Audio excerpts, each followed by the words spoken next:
Hello and welcome to the tiny window.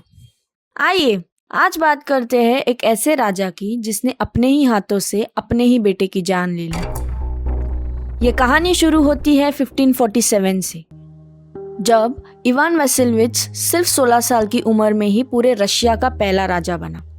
Ivan की बहुत सी शादियां हुई और 8 बच्चे भी हुए, पर उनमें सिर्फ 2 बच्चे जिंदा बचे, इवान इवानोविच और फ्योदोर।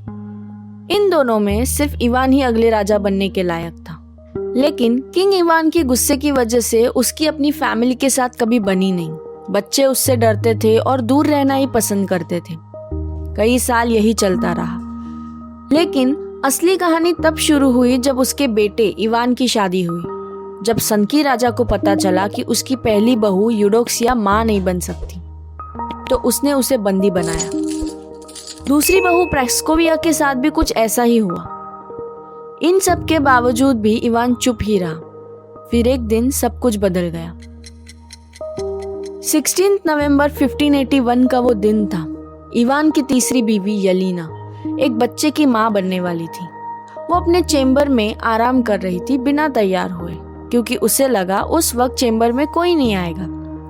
पर तभी सनकी राजा अंदर आया। बिना सोचे समझे उसने येलिना को इतनी जोर से मारा कि उसके पेट में जो बच्चा था वो मर गया। ये खबर इवान तक पहुंची, पर इस बार वो चुप नहीं रहा। उसने अपने पिता का सामना किया, गुस्से में चिल्लाया, लड़ा, और फिर वो हुआ जो रशियन पेंटर इलिया रेपिन ने अपनी पेंटिंग में दिखाया है, Ivan the terrible and his son Ivan.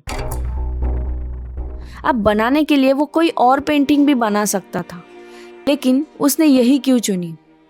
1883 में जब ये पेंटिंग बनी, उस दौरान ज़ा यानी किंग अलेक्जेंडर II को मार दिया गया।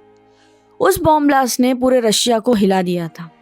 रेपिन ने देखा कि जो कहानी 1581 में इवान और उसके बेटे के बीच हुई थी, गुस्सा, ईगो, वो सब वही 1880s में भी हुआ। जब इवान ने अपने बेटे को मार दिया, वो सिर्फ एक फैमिली की ट्रेजेडी नहीं थी, वो पूरे डायनेस्टी की बर्बादी थी। और वही उस वक्त रशिया में हो रहा था। पॉलिटिकल वायलेंस और ईगो की वजह से एक देश अपनी ही जड़ों को खत्म कर रहा था। रेपिन के लिए ये पेंटिंग एक वार्निंग थी कि अगर गुस्सा और ईगो पे कंट्रोल ना हो तो देश अपने ही हाथों से अपना फ्यूचर खत्म कर देता है, जैसे बूढ़े इवान ने किया। रेपिन ने खुद कहा था, My feelings were too heavy that I painted it almost with tears। बात चाहे 1580